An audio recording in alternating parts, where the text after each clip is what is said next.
Hi എല്ലാ ഉദ്യോഗാർത്ഥികൾക്കും gain knowledge മിഷന്റെ ഒരു പുത്തൻ അധ്യായത്തിലേക്ക് സ്വാഗതം.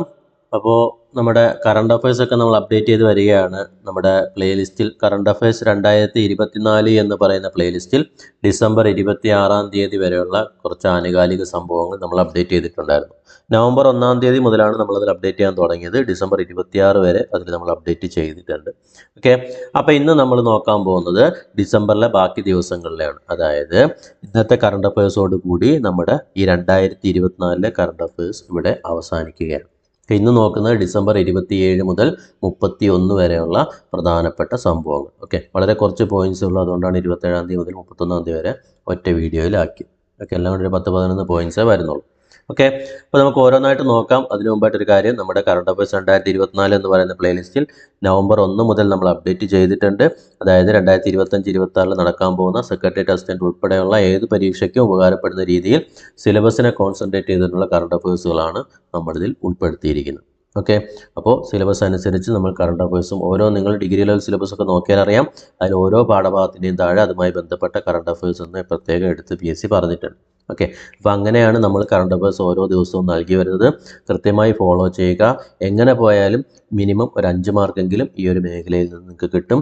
എല്ലാവർക്കും 10ൽ 10 കിട്ടട്ടെ എന്നാണ് ആഗ്രഹം. എന്നിരുന്നാലും 5 മുതൽ 8 മാർക്ക് വരെ നിങ്ങൾക്ക് ഉറപ്പായും കിട്ടാൻ പറ്റിയ ഒരു മേഖലയാണ് നമ്മളിപ്പോൾ തന്നുകൊണ്ടിരിക്കുന്ന കറണ്ട് അഫയേഴ്സ് എന്ന് പറയുന്നത്. ഓക്കെ, കൃത്യമായി ഫോളോ ചെയ്യുക. സിലബസിൽ തോന്നിയിട്ടുള്ള കറണ്ട് അഫയേഴ്സ് ആയതുകൊണ്ട് എന്തായാലും ഈ ഭാഗങ്ങളിൽ നിന്നൊക്കെ ആയിരിക്കും പരീക്ഷയിലേക്ക് ചോദ്യങ്ങൾ വരാൻ സാധ്യത. ഓക്കെ, എന്നാലും നമുക്ക് ഓരോന്നായിട്ട് നോക്കാം. നമ്മുടെ ഡിസംബർ 27 മുതൽ 31 വരെയുള്ള കറണ്ട് അഫയേഴ്സ്. ആദ്യം നമുക്ക് നോക്കാം. ഡിസംബർ 26 നമ്മുടെ മുൻ പ്രധാനമന്ത്രിയായിരുന്ന ഡോക്ടർ മൻമോഹൻ സിംഗ് അന്തരിച്ചു അല്ലേ. അദ്ദേഹം ഇന്ത്യയുടെ 13ാമത്തെ പ്രധാനമന്ത്രിയായിരുന്നു. ഇന്ത്യയുടെ 13ാമത് പ്രധാനമന്ത്രിയായിരുന്ന ഡോക്ടർ മൻമോഹൻ സിംഗ് ഡിസംബർ 26 മരണപ്പെടുകയുണ്ടായി. ഓക്കെ, ഇതൊക്കെ നമ്മൾ കണ്ടതാണ്. ഡോക്ടർ മൻമോഹൻ സിംഗിനെ പറ്റി നമ്മൾ ഒരു വിവരണം നിങ്ങൾക്ക് സെപ്പറേറ്റ് ഇടുന്നതായിരിക്കും. ഓക്കെ, MD വാസുദേവൻ നായർ അദ്ദേഹത്തെ പറ്റി നമ്മൾ ഒരു വിവരണം നൽകിയിട്ടുണ്ടായിരുന്നു. നിങ്ങൾ കണ്ടിട്ടുണ്ടാവുമെന്ന് എനിക്കറിയത്തില്ല, നമ്മുടെ വീഡിയോസിൽ കിടപ്പുണ്ട്. ഓക്കെ, അപ്പോൾ അതുപോലെ മൻമോഹൻ സിംഗിനെ പറ്റിയും വിശദമായിട്ട് അദ്ദേഹത്തിൻ്റെ കാര്യങ്ങളെല്ലാം പറഞ്ഞുകൊണ്ട് നമ്മളൊരു വിവരണം സെപ്പറേറ്റ് ചെയ്യുന്നതായിരിക്കും. അപ്പോൾ അതിനകത്ത് നമുക്കത് നോക്കാം. ഓക്കെ, അപ്പോൾ ഡോക്ടർ മൻമോഹൻ സിംഗ് ഡിസംബർ 26 അന്തരിച്ചു. ഇന്ത്യയുടെ എത്രാമത് പ്രധാനമന്ത്രിയായിരുന്നു? 13ാമത് പ്രധാനമന്ത്രിയായിരുന്ന ഡോക്ടർ മൻമോഹൻ സിംഗ് അന്തരിച്ചു. ഓക്കെ, ഇനി നമുക്ക് ഒരു കണക്ക് നോക്കാം.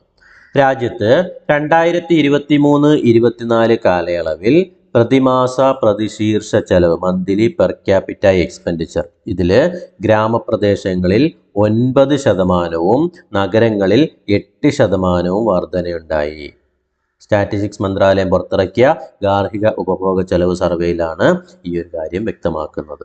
ഗ്രാമപ്രദേശങ്ങളിൽ 9%, നഗരപ്രദേശങ്ങളിൽ 8% വർദ്ധിച്ചു. എന്ത്? പ്രതിമാസ പ്രതിശീർഷ ചെലവ് മന്ത്ലി പെർ ക്യാപിറ്റ എക്സ്പെൻഡിച്ചർ ഗ്രാമങ്ങളിൽ എത്ര ശതമാനം വർദ്ധിച്ചു? 9%, നഗരങ്ങളിൽ 8% വർദ്ധിച്ചു. ഓക്കെ, അതുപോലെ മറ്റൊരു കണക്കാണ്. ഇന്ത്യയിലെ പ്രതിമാസ ആളോഹരി ചെലവിൽ മുന്നിൽ നിൽക്കുന്ന സംസ്ഥാനം എന്ന് പറയുന്നത് സിക്കിമാണ്. ഇന്ത്യയിലെ പ്രതിമാസ ആളോഹരി ചെലവിൽ മുന്നിൽ നിൽക്കുന്ന സംസ്ഥാനം ഏതാണ്? സിക്കിമാണ്. ഓക്കെ, അപ്പോൾ സ്റ്റാറ്റിസ്റ്റിക്സ് മന്ത്രാലയത്തിൻ്റെ 2023-24 റിപ്പോർട്ട് പ്രകാരം മന്ത്ലി പെർ ക്യാപിറ്റ എക്സ്പെൻഡിച്ചർ ഗ്രാമപ്രദേശങ്ങളിൽ 9%, നഗരങ്ങളിൽ 8% വർദ്ധിച്ചു. അതുപോലെ പ്രതിമാസ ആളോഹരി ചെലവിൽ അതായത് മന്ത്ലി പെർ ക്യാപിറ്റ എക്സ്പെൻഡിച്ചറിൽ മുന്നിൽ നിൽക്കുന്ന സംസ്ഥാനം ഏതാണ്? സിക്കിമാണ്. സിക്കിം. ഓക്കെ, നമ്മുടെ ഡിഗ്രിയിലെ പരീക്ഷകളിലൊക്കെ എക്കണോമിക്സ് വിഭാഗത്തിലൊക്കെ ചോദിക്കാൻ പറ്റിയ പോയിന്റാണ്. അതുപോലെ തന്നെ മറ്റൊരു കണക്കാണ്. 2023-24 വർഷത്തിൽ കൽക്കരി ഉൽപ്പാദനത്തിൽ 11.71% വളർച്ചയുണ്ടായി. കഴിഞ്ഞ വർഷത്തെ അപേക്ഷിച്ച് 2023-24 എത്ര ശതമാനം?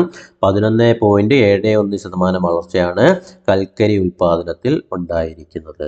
അപ്പോൾ 2 കണക്ക് നമ്മളിപ്പോൾ കണ്ടു. ഒന്ന് മന്ത്ലി പെർ ക്യാപിറ്റ എക്സ്പെൻഡിച്ചറും മറ്റൊന്ന് കൽക്കരി ഉൽപ്പാദനത്തിലെ വർധനവും. ഓക്കെ, മന്ത്ലി പെർ ക്യാപിറ്റ എക്സ്പെൻഡിച്ചറിൽ ഗ്രാമപ്രദേശങ്ങൾ 9%, നഗരങ്ങളിൽ 8% വർദ്ധിച്ചു. കൽക്കരിയുടെ ഉൽപ്പാദനത്തിൽ എത്ര ശതമാനം വർധനയുണ്ടായി?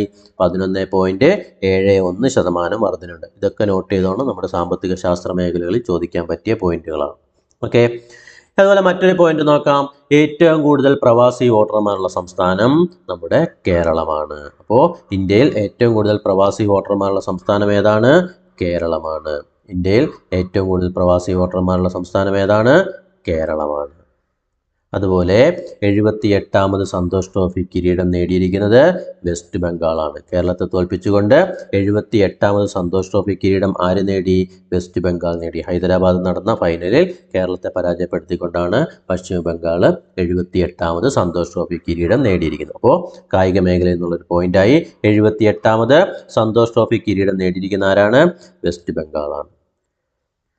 ഓക്കെ, ഇനി നമുക്കൊരു കൊച്ചു കൂട്ടുകാരിയെ പരിചയപ്പെടാം.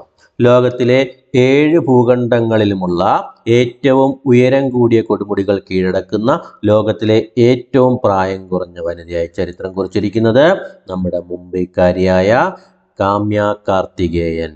മുംബൈ നേവി ചിൽഡ്രൻസ് സ്കൂൾ വിദ്യാർത്ഥിയായ കാമ്യ കാർത്തികേയനാണ് ലോകത്തിലെ 7 ഭൂഖണ്ഡങ്ങളിലുമുള്ള ഏറ്റവും ഉയരം കൂടിയ കൊടുമുടികൾ കീഴടക്കിയ ലോകത്തിലെ ഏറ്റവും പ്രായം കുറഞ്ഞ വനിത. ആരാണ്? കാമ്യ കാർത്തികേയൻ.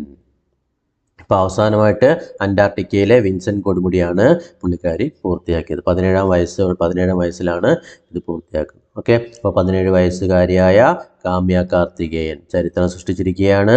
ലോകത്തിലെ 7 ഭൂഖണ്ഡങ്ങളിലുമുള്ള ഏറ്റവും ഉയരം കൂടിയ കൊടുമുടികൾ പുള്ളിക്കാരി കീഴടക്കി. 16 വയസ്സുള്ളപ്പോഴാണ് എവറസ്റ്റ് കീഴടക്കുന്നത്. അല്ലേ, എന്തൊരു ഭാഗ്യമാണ് ആ കുട്ടിക്ക് കിട്ടിയിരിക്കുന്നത്. അപ്പോൾ ലോകത്തിലെ 7 ഭൂഖണ്ഡങ്ങളിലുമുള്ള ഏറ്റവും ഉയരം കൂടിയ കൊടുമുടികൾ കീഴടക്കിയ ലോകത്തിലെ ഏറ്റവും പ്രായം കുറഞ്ഞ വനിത ഇപ്പോൾ ആരാണ്? കാമ്യ കാർത്തികേയൻ. കാമ്യ കാർത്തികേയൻ. ഓക്കെ, അതുപോലെ മറ്റൊരു കാര്യം, ഡിസംബർ 29-ന് അമേരിക്കയുടെ മുൻ പ്രസിഡന്റ് ജിമ്മി കാർട്ടർ അന്തരിച്ചു. അമേരിക്കയുടെ മുൻ പ്രസിഡന്റ് ജിമ്മി കാർട്ടർ അന്തരിച്ചു. ഇന്ത്യ സന്ദർശിച്ച 3ാമത്തെ US പ്രസിഡന്റ് ആയിരുന്നു ആര്? ജിമ്മി കാർട്ടർ എന്ന് പറയുന്നത്. അദ്ദേഹം 1977 മുതൽ 1981 വരെ അമേരിക്കയുടെ പ്രസിഡന്റ് പദവി വഹിച്ചിട്ടുണ്ട്. 2002-ൽ സമാധാനത്തിനുള്ള നോബൽ സമ്മാനവും നേടിയിട്ടുണ്ട്. പ്രത്യേകം ഒന്ന് നോട്ട് ചെയ്യുക. 2002-ൽ സമാധാനത്തിനുള്ള നോബൽ സമ്മാനം ആർക്ക് ലഭിച്ചിട്ടുണ്ടായിരുന്നു? ജിമ്മി കാർട്ടർക്ക് ലഭിച്ചിട്ടുണ്ടായിരുന്നു. അപ്പോൾ അമേരിക്കയുടെ മുൻ പ്രസിഡന്റ് ജിമ്മി കാർട്ടർ അന്തരിച്ചു. അപ്പോൾ 2 പേരുടെ കാര്യമാണ് നമ്മൾ പറഞ്ഞത്. ഒന്ന് നമ്മുടെ ഡോക്ടർ മൻമോഹൻ സിംഗും മറ്റൊന്ന് അമേരിക്കയുടെ മുൻ പ്രസിഡന്റ് ജിമ്മി കാർട്ടറും. 2 പേരും അന്തരിച്ച മാസമായിരുന്നു ഡിസംബർ.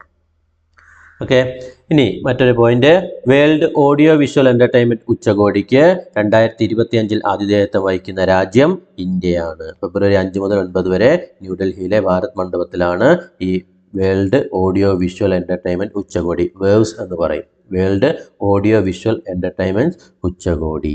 ഇതിന് 2025-ൽ ആതിഥേയത്വം വഹിക്കുന്ന രാജ്യം ഏതാണ്? ഇന്ത്യയാണ്. അപ്പോൾ വേവ്സ് 2025-ന് ആതിഥേയത്വം വഹിക്കുന്നത് ഇന്ത്യയാണ്. ഇനി മറ്റൊരു പോയിന്റ്, വിദേശ നാണ്യ കരുതൽ ശേഖരത്തിൽ ലോകത്ത് 4ാം സ്ഥാനത്തെത്തിയിരിക്കുന്ന രാജ്യം ഇന്ത്യ. ഇന്ത്യയുടെ സ്ഥാനം എത്രയാണ്? 4ാം സ്ഥാനമാണ്. വിദേശ നാണ്യ കരുതൽ ശേഖരത്തിൽ ലോകത്തിൽ ഇപ്പോൾ ഇന്ത്യയുടെ സ്ഥാനം 4ാം സ്ഥാനമാണ്. 4ാം സ്ഥാനമാണ്. ഇന്ത്യക്ക് മുന്നിൽ നിൽക്കുന്നത് ചൈന, ജപ്പാൻ, സ്വിറ്റ്സർലൻഡ് എന്നീ രാജ്യങ്ങളാണ്.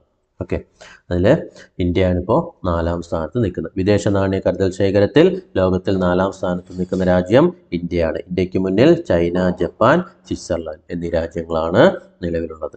ലോകത്തിലെ 5ാമത്തെ വലിയ സമ്പദ് വ്യവസ്ഥയാണ് നിലവിൽ ഇന്ത്യ എന്ന് പറയുന്നത്. പ്രത്യേകം ഒന്ന് നോട്ട് ചെയ്യുക. ഓക്കെ, ലോകത്തിലെ 5ാമത്തെ വലിയ സമ്പദ് വ്യവസ്ഥ ഏതാണ്? ഇന്ത്യയാണ്. ഓക്കെ, അപ്പോൾ വിദേശ നാണ്യ കരുതൽ ശേഖരത്തിൽ ഇന്ത്യ ഇപ്പോൾ എത്രാം സ്ഥാനത്തിലേക്ക് വന്നു? 4ാം സ്ഥാനത്തിലേക്ക് വന്നു എന്ന പോയിന്റ് കൂടെ നോട്ട് ചെയ്യുക. അതുപോലെ നമ്മുടെ ഡിസംബർ 30, ഈ വർഷം ഡിസംബർ 30 എന്ന് പറയുന്നത് സുഭാഷ് ചന്ദ്രബോസ്, നേതാജി സുഭാഷ് ചന്ദ്രബോസ് ആൻഡമാൻ നിക്കോബാർ ദ്വീപിലെ പോർട്ട് ബ്ലെയറിൽ ആദ്യമായി ത്രിവർണ്ണ പതാക ഉയർത്തിയിട്ട് 81 വർഷം തികഞ്ഞു. 1943 ഡിസംബർ 30-ന് ബ്രിട്ടീഷുകാർക്കെതിരായ പോരാട്ടത്തിൽ എന്ത് ചെയ്തു?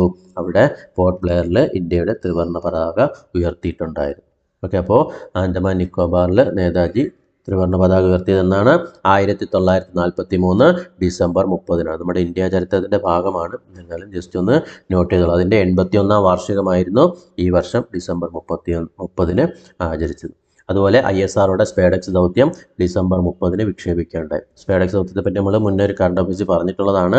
എന്നാലും ജസ്റ്റ് ഒന്ന് നോട്ട് ചെയ്യുക. സ്പേഡെക്സിനെ പറ്റി പ്രത്യേക ഒരെണ്ണം നമ്മുടെ യൂട്യൂബ് ചാനലിൽ അത് മാത്രമായി കോൺസെൻട്രേറ്റ് ചെയ്ത് വരുന്നതായിരിക്കും. അതുപോലെ ISROയുടെ 2024-ലെ പ്രധാന ദൗത്യങ്ങൾ മാത്രം ചേർത്തുകൊണ്ടും ഒരു വീഡിയോ നമ്മുടെ യൂട്യൂബ് ചാനലിൽ വരുന്നതായിരിക്കും. ഓക്കെ, അപ്പോൾ നമുക്കവിടെ വിശദമായിട്ട് പഠിക്കാം. ഇനി മറ്റൊരു പോയിന്റ്, ഇന്ത്യ നേപ്പാൾ സംയുക്ത സൈനിക അഭ്യാസമാണ് സൂര്യകിരൺ. അതിൻ്റെ 18ാം പതിപ്പിന് ഇത്തവണ നേപ്പാളിൽ തുടക്കമായി. അപ്പോൾ ഇന്ത്യ നേപ്പാൾ സംയുക്ത സൈനിക അഭ്യാസത്തിൻ്റെ പേരെന്താണ്? സൂര്യകിരൺ. ഇന്ത്യ നേപ്പാൾ സംയുക്ത സൈനിക അഭ്യാസത്തിൻ്റെ പേരാണ് സൂര്യകിരൺ. പരീക്ഷയ്ക്ക് ചോദിക്കാം, സൂര്യകിരൺ സംയുക്ത സൈനിക അഭ്യാസം ഏതൊക്കെ രാജ്യങ്ങൾ തമ്മിലുള്ളതാണെന്ന് ചോദിക്കാം. ഇന്ത്യയും നേപ്പാളും തമ്മിലുള്ള സംയുക്ത സൈനിക അഭ്യാസമാണ് സൂര്യകിരൺ. ഓക്കെ. അതുപോലെ നമുക്ക് ലാസ്റ്റായിട്ട് കേരളത്തിലെ ഒരു മന്ത്രിയെ പരിചയപ്പെടാം. കേരളത്തിലെ റവന്യൂ മന്ത്രിയാണ് ശ്രീ കെ രാജനാണ് കേരളത്തിലെ ഇപ്പോഴത്തെ റവന്യൂ മന്ത്രി. ഓക്കെ. അപ്പോൾ ഇത്രയും കാര്യങ്ങളാണ് നമ്മൾ ഈ ഒരു കറണ്ട് അഫയേഴ്സ് നോക്കാനുള്ള. ഇതോടുകൂടി 2024 കറണ്ട് അഫയേഴ്സുകൾ അവസാനിച്ചു. ഓക്കെ. നമ്മുടെ ചാനലിൽ നവംബർ 1 മുതൽ ഡിസംബർ 31 വരെയാണ് അപ്ഡേറ്റ് ചെയ്തിരിക്കുന്നത്. ജനുവരി 1 മുതൽ ഒക്ടോബർ 31 വരെ ഉള്ളതിൽ നമ്മുടെ സിലബസ് കോൺസെൻട്രേറ്റ് ചെയ്യുന്ന ഇമ്പോർട്ടൻറ്റ് പോയിൻറ്റ്സ് മാത്രം. കാരണം ഇനി അതിനകത്ത് ഇമ്പോർട്ടൻറ്റ് പോയിൻറ്റ്സ് മതി, എല്ലാം ഒന്നും പഠിക്കണ്ട. പക്ഷേ ഇനി വരുന്ന പരീക്ഷകളിൽ അങ്ങനെയല്ല. നമ്മുടെ ഈ ഒരു നവംബർ മുതൽ അങ്ങോട്ട് നല്ല രീതിയിൽ നോക്കി പോയേ പറ്റുള്ളൂ. ഒരുപാട് പരീക്ഷകൾ ഇനി വരുന്നതിൽ ചോദിക്കും. അപ്പോൾ നമ്മളിനി ജനുവരി മുതൽ ഒക്ടോബർ വരെ ഉള്ളത് പ്രധാനപ്പെട്ട പോയിൻറ്റ്സുകളും പിന്നെ പുരസ്കാരങ്ങൾ, കായിക മേഖലയെ സംബന്ധിച്ച് നമ്മൾ ലാസ്റ്റ് ഒരു 3 വർഷത്തെ പോയിൻറ്റ്സൊക്കെ നമ്മുടെ കറണ്ട് അഫയേഴ്സ് നമ്മുടെ ഈ ഒരു യൂട്യൂബ് ചാനലിൽ ആ പ്ലേലിസ്റ്റിൽ വരുന്നുണ്ട്. അപ്പോൾ 2024 എല്ലാം നമ്മൾ കറണ്ട് അഫയേഴ്സ് 2024 പ്ലേലിസ്റ്റിലുണ്ടാവും. ഇനി ജനുവരി 1 മുതലുള്ളത് നമ്മൾ കറണ്ട് അഫയേഴ്സ് 2025 എന്ന് പറഞ്ഞിട്ട് പ്രത്യേക ഒരു പ്ലേലിസ്റ്റ് വരും. അതിൻ്റെ അകത്ത് നമ്മൾ കൊടുക്കുന്നതായിരിക്കും. ഓക്കെ. അപ്പോൾ നമ്മുടെ കറണ്ട് അഫയേഴ്സ് അവതരണത്തിൻ്റെ രീതിയൊക്കെ കുറച്ച് പ്രസൻറ്റേഷനൊക്കെ ഒന്ന് മാറ്റാൻ വേണ്ടി തീരുമാനിക്കുകയാണ്. അപ്പോൾ ജനുവരി 1 മുതൽ വേറൊരു ഫോർമാറ്റിലൊക്കെ ആയിരിക്കും അപ്ഡേഷൻ വരുന്നത്. ഒക്കെ ആ രീതിയിൽ ചെയ്യാമെന്നൊക്കെയാണ് പ്രതീക്ഷിക്കുന്നത്. ഓക്കെ. അപ്പോൾ എല്ലാവരും നന്നായിട്ട് നോട്ട് ചെയ്ത് പഠിക്കുക. കൃത്യമായി അന്നന്നത്തുള്ള കറണ്ട് അഫയേഴ്സുകൾ നോട്ട് ചെയ്തെടുക്കുക. അതുപോലെ നമ്മുടെ കോഴ്സിൽ ചേരാൻ താല്പര്യമുള്ളവരുണ്ടെങ്കിൽ താഴെ തന്നിരിക്കുന്ന നമ്പറിൽ ബന്ധപ്പെടുക. ഓക്കെ. അപ്പോൾ നമ്മൾ 10ാം ക്ലാസ്, +2, ഡിഗ്രി ഏതായിക്കോട്ടെ ലെവലുകൾ നമുക്ക് പഠിക്കാൻ വേണ്ടി തന്നിരിക്കുന്നതല്ല, PSC പരീക്ഷ നടത്താൻ വേണ്ടി ഇറക്കിയിരിക്കുന്നതാണ് ലെവലുകൾ. ഓക്കെ. നമ്മൾ മുഴുവൻ പഠിച്ചേ പറ്റുള്ളൂ. നിങ്ങൾക്ക് സിലബസ് പരസ്പരം എടുത്ത് വെച്ച് നോക്കിയാൽ അറിയാൻ പറ്റും. 10ാം ക്ലാസ് മുതൽ ഡിഗ്രി വരെ പ്രിലിമിനറിക്ക് വേണ്ടിയിട്ട് നന്നായിട്ട് അത് ഡിഗ്രി പ്രിലിംസ് വരെ ആ ഒരു രീതിയിൽ പഠിച്ചേ പറ്റുള്ളൂ. മെയിൻസ് വരുമ്പോൾ മാത്രമാണ് അവിടെ വ്യത്യാസം വരിക. അതുപോലെ യൂണിഫോം പോസ്റ്റ് വരുമ്പോൾ അവിടെ സ്പെഷ്യൽ ടോപ്പിക്കും അഡീഷണൽ ആയിട്ട് വരുന്നു എന്ന് മാത്രം. ബാക്കി എല്ലാ കാര്യങ്ങളും ഏകദേശം സെയിം തന്നെയാണ്. അപ്പോൾ നമ്മൾ സ്പെഷ്യൽ ടോപ്പിക് ഉൾപ്പെടെയാണ് നമ്മൾ ക്ലാസ്സുകൾ കൊടുക്കുക. സെക്രട്ടറി ടെസ്റ്റിൻ്റെ ക്ലാസ് ആണെങ്കിൽ ഇൻ്റർവ്യൂ വരെ നിങ്ങൾക്ക് അനായാസം ഇവിടെ തയ്യാറെടുക്കാൻ പറ്റും. ഇൻ്റർവ്യൂ എന്ന് കേൾക്കുമ്പോൾ ആരും പേടിക്കേണ്ട ആവശ്യമൊന്നുമില്ല, വളരെ സിമ്പിളാണ്. ഓക്കെ. അപ്പോൾ എല്ലാവരും ഇൻ്റർവ്യൂ പല കുട്ടികളും ഇപ്പോൾ എൻക്വയറി വരുമ്പോൾ പറയും സെക്രട്ടറി ടെസ്റ്റിൻ്റെ പാടായതുകൊണ്ട് നോക്കുന്നില്ല, 10th ലെവലാണ് നോക്കുന്നത്. അപ്പോൾ 10th ലെവൽ അവർ പഠിച്ച് പ്രിലിംസ് കിട്ടി മെയിൻസ് കിട്ടണമെന്നുണ്ടെങ്കിൽ എന്ത് ചെയ്യണം? അവർ ഡിഗ്രി പ്രിലിംസിൻ്റെ സിലബസ് പഠിച്ചാലേ പറ്റുള്ളൂ. അപ്പോൾ അവർ ഡിഗ്രി ലെവലിൽ പഠിക്കുന്നതല്ലേ ഏറ്റവും നല്ലത്. ഒരു പക്ഷേ അവർ ചിലപ്പോൾ 10th കിട്ടിയില്ലെങ്കിൽ പോലും ചിലപ്പോൾ എന്ത് ചെയ്യും? ഭാഗ്യമുണ്ടെങ്കിൽ ഡിഗ്രി കിട്ടും. അപ്പോൾ മെയിൻ എക്സാം നന്നായി തയ്യാറെടുക്കാൻ പറ്റും. 2 പേപ്പറാണ് ഡിഗ്രി ലെവൽ സെക്രട്ടറി ടെസ്റ്റിൻ്റെ മെയിൻ എക്സാമിന് ഇത്തവണ PSC ഇറക്കിയിരിക്കുന്നത്. അതിനുശേഷം ഒരു ചെറിയ ഇൻ്റർവ്യൂവും ഉണ്ടാവും. ഓക്കെ. എന്തായാലും ഒരുമിച്ച് തയ്യാറെടുക്കാം. ചേരാൻ താല്പര്യമുള്ളവർക്കുണ്ടെങ്കിൽ തന്നിരിക്കുന്ന നമ്പറിൽ ബന്ധപ്പെടുക. പുതിയ ബാച്ച് ഈ മാസം ജനുവരി 15-ാം തീയതി മുതലാണ് ആരംഭിക്കുന്നത്. ഓക്കെ. അപ്പോൾ ചേരാൻ താല്പര്യമുള്ളവർക്കുണ്ടെങ്കിൽ ബന്ധപ്പെടുക. ലൈവ് ക്ലാസ്സിൽ തന്നെ നോട്ട്, പിന്നെ മെൻറ്റർഷിപ്പ് സപ്പോർട്ട് 1 ഇയർ. ഓക്കെ.